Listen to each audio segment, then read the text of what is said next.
What is up, folks? Briston Gaming. We are back with another episode of 7 Days to Die Mods Weekly, the show will help you figure out what mods are good for you. And this week we are going to cover one really cool server-side quality of life mod, and then another little goofy server-side mod.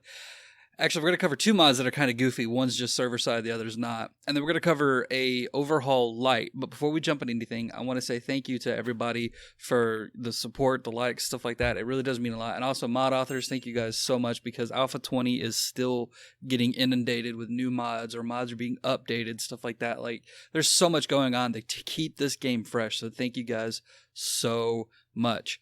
And now we're going to go ahead and jump into the mods. And the first mod is Salvage Schematics and Working Items by Rising Phoenix Sky. And what this mod does is it's a nice little server-side quality of life mod that gives you a chance to get schematics and or an actual workstation from the destroyed stuff around you'll find out in the world.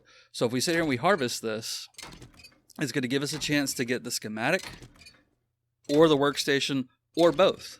It could be both. It could just be one or the other. But the reason I like this, though, is one, because it is server side. But two, also, I didn't like the change in Alpha 20 where they took away workstations out in the wild. And I actually liked, in some of the, like Alpha 19, having one base, or doing like a floating base where I had, everything important inside of a vehicle. And then I would just travel place to place and just set up storage at wherever a workbench was, so I never had to worry about speccing into those.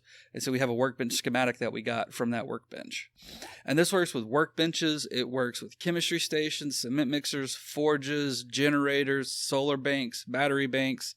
It works with everything, and you can adjust the loot values in the XML to make it better or worse depending upon how you want to do it. But I think just being able to get the schematic itself is really nice.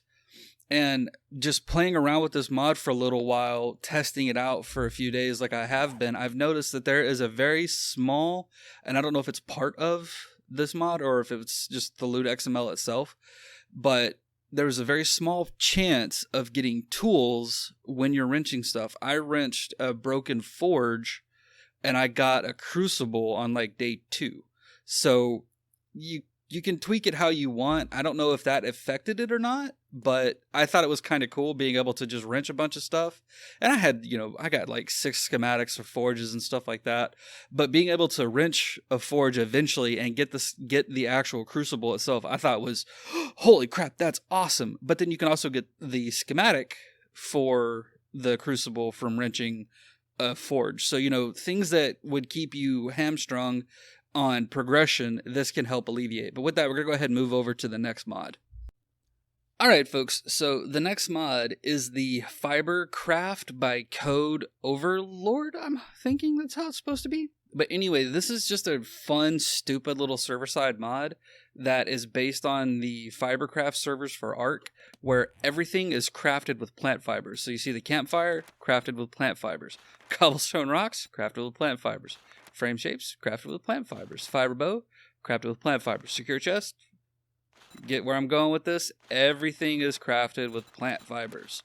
It's a stupid, funny little mod that when I was playing around, I saw this and I was like, this is the best. Now, the big reason why it's on here is because my wife Lunabug thinks it's hilarious, and she likes it because she has a hard time with the crafting stuff. She can't always find the stuff that she wants. But it also gives a use to actually going out and collecting plant fibers. I mean, yeah, you have all these other things in your inventory, iron and stuff like that you can't really do much with, but you can sell it, have fun with it. You can craft whatever. This is just a stupid server-side mod that is kind of goofy and fun and just lets you do whatever you want in a creative world without actually going into the creative mode. So you can actually have some goofy fun with this. I thought you guys would enjoy it because my wife does. I think it's hilarious. But with that, we're going to go ahead and move over to the next mod. Alright, folks. So this next mod is the Syrinuv Laptop by Syrinuv. I hope I said that name right. But this is just it's a fun little mod that adds a laptop to the game to act as a trader that you can place literally anywhere in the game. But it's also giving you a chance to get literally anything in the game with just dukes. So if you're one of those people that you want to forego completely the whole crafting aspect of the game, and you just want to focus on looting and selling everything you can, and then buying everything, you can have this little laptop in your base. So how you get it is you come in here to the intelligence tree in your skills section, and then you purchase the laptop skill. It costs 1 skill point, and then as you see it says you can craft a tier 6 weapons, tools with money using laptop only. Craft books, seeds, food, resources, armor, decor, craft count. Ammo is 1,000, shells 500, explosives 10, arrows 100.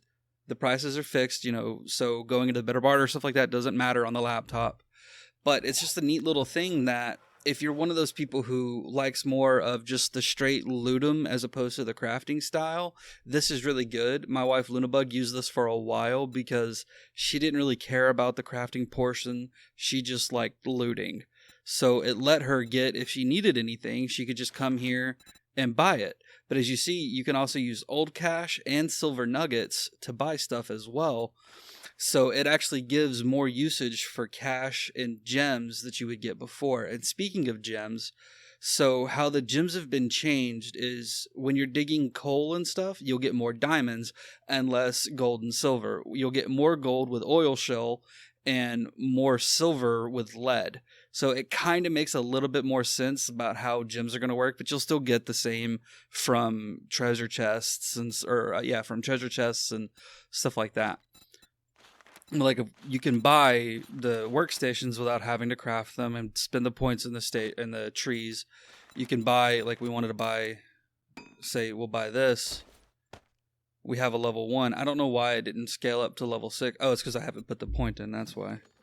Doy. I just spawned in the laptop. But if we put the point in, there we go. We come in here and then we go to buy. We could buy a level 6 crossbow for 7,000 dukes.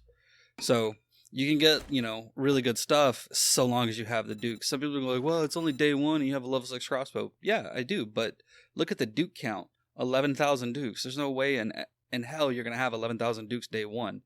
So, if you're a server hoster or something like that, or if with friends and you all have this mod installed, they can come buy weapons at level 1 or spec the point in, and then, so long as they have 16,000 dukes, they can buy a level 6 version. It's just it's a nice little mod that lets you get away from the crafting if you don't like it and just focus on buying what you need. But with that, we're going to go ahead and move over to the last mod.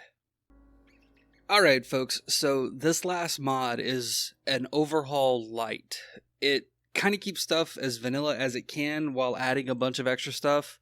It's not a full overhaul, but it is close. It is the Crystal Hell by the OOG show, and it is a good, great, fantastic mod. I think you guys are going to love this.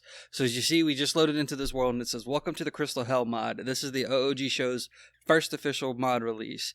Be careful as you progress through the world. Some biomes are more difficult than others, so be careful which ones you are traveling through. And then it says, you've been out of it for quite some time. Your memory isn't fit to serve your curiosity. Perhaps there are some clues hidden that will allow you to piece together what happened, and perhaps what may happen. And there is a lot of questline stuff through here, which is actually really cool that you'll find scattered about as you loot. There's also crystals and stuff that will populate through the world that you can break and try to gather up stuff. You might get good loot from them, you might not. But as you see, the HUD is different.